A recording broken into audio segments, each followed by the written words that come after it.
सल्तनत उस्मानिया की बुनियाद रखने वाले अजीम रहनुमा, बहादुर मुजाहिद और आदिल हिक्मरान उस्मान गाजी तारीख़ इस्लाम के उन दरख्शां नामों में से एक हैं, जिन्होंने न सिर्फ एक अजीम सल्तनत की बुनियाद रखी बल्कि दुनिया के सियासी व मजहबी नक्शे पर गहरे उसरात छोड़े। उनका नाम आज भी जुर्अत, ईमान, क़ियादत और अदल की अलामत के तौर पर याद किया जाता है। इब्तिदाई जिंदगी। उस्मान गाजी का असल नाम उस्मान बिन अर्तगरल था। उनकी पैदाइश तकरीबन 1288 में सोगूत, सयूद के इलाके में हुई, जो उस वक्त सल्जूकी सल्तनत के ज़ेर असर था। उनके वालिद अर्तगरल गाजी काई कबीले के सरदार थे, जो तुर्क कबाइल में से एक ताकतूर कबीला था।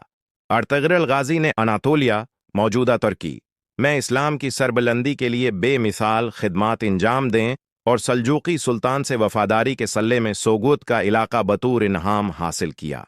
उस्मान गाजी ने बचपन ही से अपने वालिद के साथ जंगी तरबियत हासिल की। तीरंदाजी, घड़सवारी, तलवारबाजी और हिकमती अमली उनके खून में शामिल थी। वो न सिर्फ एक बहादुर जंगजू थे, बल्कि इल्म, दीन और इंसाफ से भी गहरी वाबस्तगी रखते थे।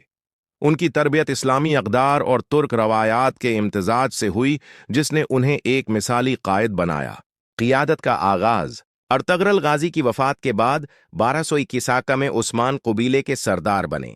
उस वक्त काई कबीला एक छोटा सा गरवा था, जो सल्जूकी सल्तनत के मातहत रहते हुए बाज़ंतीनी, रोम सल्तनत के सरहदी इलाकों में आबाद था।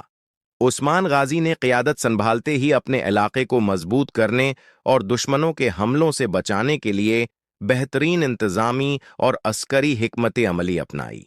वो जानते थे कि मुसलमानों की बका सिर्फ इत्तिहाद, ईमान और अदल में है। उन्होंने अपने कबीले के लोगों को एक नए वजन से रोशनास कराया, इस्लाम के परचम को बुलंद करना और एक ऐसी सल्तनत कायम करना जो अदल व इंसाफ पर मबनी हो। पहली फतूहात। उस्मान गाजी ने अब्तदा में बाज़ंतीनियों के क़ल्लाओं पर हमले शुरू किए, जो मुसलमानों के इलाकों पर मुसलसल हमले करते रहते थे। उनकी पहली बड़ी कामयाबी कराचा हिसार के क़ल्ले की फ़तह थी। इस फ़तह ने उनके कबीले को एक बाकायदा रियासत की शक्ल दी। यहाँ से उस्मान गाजी ने अदालती निज़ाम कायम किया, मसाजिद तामीर करवाएं और इस्लामी क़वानीन के मुताबिक हुकूमत का आगाज़ किया। उनकी दूसरी अहम फ़तह यानी शहीर और फिर बुरसा के इलाके की जानिब पेशकदमी थी। अगरचा बुरसा मुकम्मल तौर पर उनके बेटे और जानशीन और खान गाजी के दौर में फ़तह हुआ, लेकिन उसकी बुनियाद उस्मान ही ने रखी। हिकमत व बसीरत। उस्मान गाजी की सबसे बड़ी खुसूसियत उनकी दूरअंदेशी थी। वो सिर्फ एक जंगजू नहीं, बल्कि एक सियासतदान और मसलह भी थे। उन्होंने बाज़ंतीनी सल्तनत की कमज़ोरियों को बखूबी पहचाना और सल्जूकी सल्तनत के ज़वाल के बाद पैदा होने वाले खला को पुर करने के लिए अपने कबीले को एक मुनज़्ज़म रियासत में तब्दील किया। उन्होंने अपने लोगों के दिलों में ईमान, जहाद और अदल का जज्बा पैदा किया। उनका अदालती निज़ाम कुरान व संत पर मबनी था। उनके दौर में कोई शख्स अमीर या गरीब होने की बना पर कानून से बालातर न था। ख्वाब शेख अदीब अली। उस्मान गाजी की जिंदगी का एक मशहूर वाक़या शेख अदीब अली का ख्वाब है। रवायत के मुताबिक उस्मान ने ख्वाब में देखा कि शेख अदीब अली के सीने से एक चांद निकला और आकर उस्मान के सीने में दाखिल हो गया। फिर उस चांद से एक दरख्त उगा, जिसकी जड़ें जमीन में और शाखें आसमान तक पहुंच गईं। उस दरख्त के नीचे दरिया बह रहे थे, पहाड़ थे और पूरी दुनिया उसके साए में थी। जब उस्मान ने यह ख्वाब बयान किया तो शेख अदीब अली ने ताबीर दी कि अल्लाह ताली तुझे और तेरी नस्ल को एक अजीम सल्तनत अता करेगा, जो दुनिया के बेशतर हिस्सों पर हुकूमत करेगी।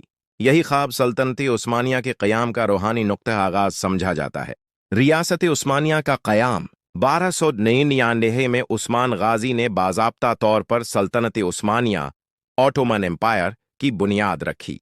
ये एक इस्लामी सल्तनत थी जिसका मकसद सिर्फ ज़मीन फ़तह करना नहीं, बल्कि अदल, इल्म और दीनी इस्लाम का फ़रूग था। उस्मान गाजी ने अपना इल्म परचम सफ़ीद रखा, जो अमन व ईमान की अलामत था, और उस पर एक हिलाल और तलवार का निशान कुंदा था। ये इल्म कई सदियों तक सल्तनत उस्मानिया का निशान रहा। उस्मान गाजी की हुकूमत। عثمان غازی نے اپنی حکومت کو ایک شوری نظام پر قائم کیا۔ اہم فیصلے قبیلے کے مشورے سے کیے جاتے۔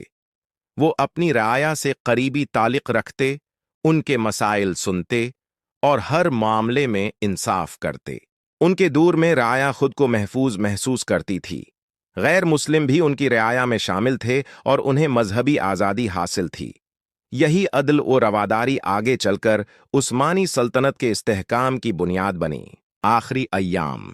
زندگی کے آخری ایام میں عثمان غازی نے اپنے بیٹے اور خان غازی کو جانشین مقرر کیا۔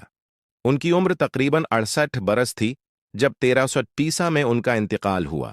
انہیں برسا کے قریب دفن کیا گیا، جہاں بعد میں ان کی یادگار بھی تعمیر ہوئی۔ وراثت اور اثرات۔ عثمان غازی کے بعد ان کی قائم کردہ سلطنت 600 سال تک دنیا کی ایک عظیم طاقت کے طور پر قائم رہی۔ یہ سلطنت 3 براعظموں ایشیا، یورپ اور افریقہ تک پھیلی اور اسلام کے پیغام کو دور دراز خطوں تک پہنچایا۔ عثمان غازی کا نام آج بھی عدل، ایمان، شجاعت اور قیادت کی مثال ہے۔ انہوں نے ایک ایسے قبیلے سے سلطنت قائم کی جو ابتدا میں محض چند ہزار افراد پر مشتمل تھا، مگر ان کے وژن اور ایمان نے اسے تاریخ کی سب سے طویل اور بااثر اسلامی سلطنت میں بدل دیا۔ عثمان غازی کی زندگی ہمیں یہ سبق دیتی ہے کہ ایمان، اتحاد، عدل اور علم سے قومیں اٹھتی ہیں۔ انہوں نے ثابت کیا کہ اگر قیادت دیانت دار اور مقصد واضح ہو تو چھوٹے